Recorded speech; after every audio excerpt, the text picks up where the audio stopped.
Mister സുരേഷിൻ്റെ ഗാനങ്ങൾ എനിക്ക് വളരെ ഇഷ്ടമാണ്. കാരണം അദ്ദേഹം അധികവും പാടുന്നത് പഴയ സിനിമകളിലെ പാട്ടുകളാണ്.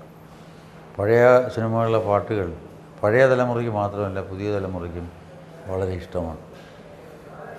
പല വേദികളിലും ഗാനങ്ങൾ ശ്രമിച്ചതിനുപരി എനിക്കൊരു വലിയ ഭാഗ്യമുണ്ടായിട്ടുണ്ട്.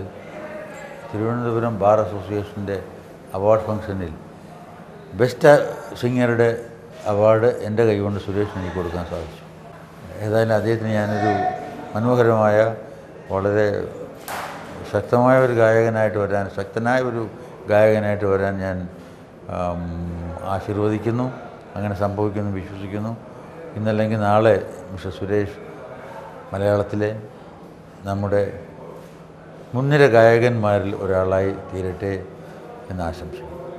ഞാൻ അഭിനയിച്ചത് ഞാൻ തന്നെ നിർമ്മിക്കുകയോ ഡയറക്റ്റ് ചെയ്യുകയോ ഒക്കെ ചെയ്തിട്ടുള്ള പല ബ്ലാക്ക് ആൻഡ് വൈറ്റ് പടങ്ങളുടെയും പ്രിൻ്റുകൾ ഇപ്പോൾ ലഭ്യമല്ല.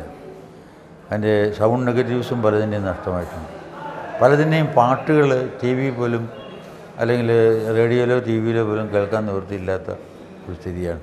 ആ പാട്ടുകൾ പലതും സുരേഷ് പാടി ഞാൻ കേട്ടിട്ടുണ്ട്. വളരെ സന്തോഷം തോന്നിയിട്ടുണ്ട്. കാരണം ആ പാട്ടുകൾ മറ്റൊരു വിധത്തിൽ പുറത്ത് അതിൻ്റെ ഒരു കാസറ്റോ അല്ലെങ്കിൽ പടത്തിൻ്റെ DVD ഒന്നും കിട്ടാൻ നിവൃത്തിയില്ലാത്ത ഈ സമയത്ത് കിട്ടാത്ത സ്ഥിതിക്ക് ഇങ്ങനെ ഒരു ഗായകൻ ഇത് പാടി കേൾക്കാനുള്ള അവസരം ഉണ്ടാവുക, അതും മറ്റുള്ളവർ പാടി ഞാൻ പാടുന്നതായിട്ട് അഭിനയിച്ചിട്ടുള്ള പാട്ടുകൾ, ഞാൻ തന്നെ റെക്കോർഡ് ചെയ്യിച്ചിട്ട് ഞാൻ തന്നെ ഷൂട്ട് ചെയ്തിട്ടുള്ള പാട്ടുകൾ, ഈ പാട്ടുകളൊക്കെ പലതും കേൾക്കാനുള്ള സൗകര്യമില്ലാതിരിക്കുമ്പോൾ ആ പാട്ടുകളെ സ്നേഹിക്കുന്ന ഒരു ഗായകൻ നമ്മുടെ മുമ്പ് പാട്ട് കേൾപ്പിക്കുന്നത്, അത് കേൾക്കാനുള്ള ഭാഗ്യം ഉണ്ടാകുന്നത് ഒരു മനോഹരമായ അവസരമാണ്. അങ്ങനെ പലപ്പോഴും എനിക്ക് ആ ഗാനങ്ങൾ കേൾക്കാനുള്ള ഉണ്ടായിട്ടുണ്ട്. അപ്പോഴൊക്കെ എനിക്ക് പ്രത്യേക സ്നേഹവും ആദരവും മിസ്റ്റർ സുരേഷിനോട് തോന്നിയിട്ടുണ്ട്, ഇപ്പോഴും ഉണ്ട്.